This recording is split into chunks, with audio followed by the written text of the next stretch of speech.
કચ્છના અંજાર પાલિકાએ ખરીદેલ મશીન ચાલુ ન થતા 2 વર્ષ વીતી ગયા હોવા છતાં મશીનની કંપની વિરુદ્ધ કોઈ નક્કર કાર્યવાહી કરાઈ નથી.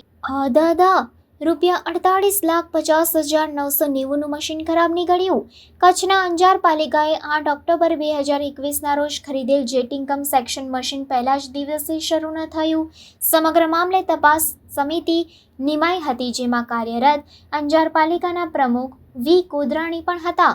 2 વર્ષ વીત્યા છતાં મશીનની કંપની વિરુદ્ધ કોઈ નક્કર કાર્યવાહી કરાઈ નથી.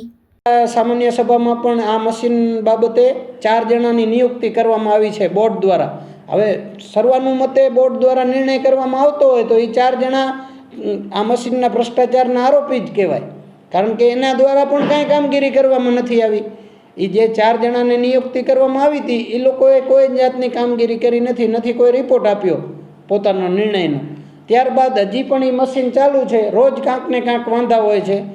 અને અત્યારે મને જાણવા મળ્યું છે, જો ભુજમાં આવી રીતે રિપેર કરાવવામાં આવ્યું છે પ્રાઇવેટ ગેરેજમાં, તો આજ એ સમયે અહીંયા કને આરોગ્ય ખાતામાં જે સેનિટેશનના સભ્ય હતા એ અત્યારે ચાલુ પ્રમુખ છે નગરપાલિકાના.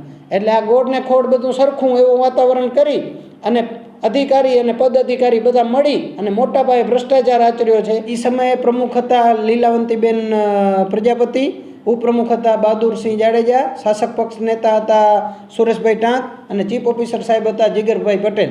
આ સર્વે અમારા દ્વારા અમે છે ને બોડીને પૂછવાથી પહેલાં ચીફ ઓફિસર સાહેબને પૂછી, અમારા દ્વારા ચાલુ સામાન્ય સભામાં ચીફ ઓફિસરને પૂછવામાં આવ્યું હતું કે ભાઈ આ અન્ય ખર્ચો કરવામાં આવે છે. ટીપીઆઈના હમણાં મને જાણવા મળ્યું કે એક ટીપીઆઈ કરાવવામાં આવી એના 2500 રૂપિયા અને બીજી ટીપીઆઈના સીધા 40,000, એ પણ હજી ચૂકવાના નથી. તો આ એક ભ્રષ્ટાચાર તો થયો જ છે ક્યાંક ને ક્યાંક. હવે કેવી રીતે થયું છે એ બધું હવે અમે માહિતી માંગી અને ઉજાગર કરશું.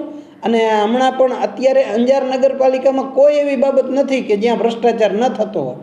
હવે અત્યારે પ્રમુખ છે એ સમયે શાસક સેનિટેશનના સભ્ય હતા, એટલે એ પણ ક્યાંક ને ક્યાંક નજર આમાં શંકાની દ્રષ્ટિમાં આવે છે ભ્રષ્ટાચારમાં.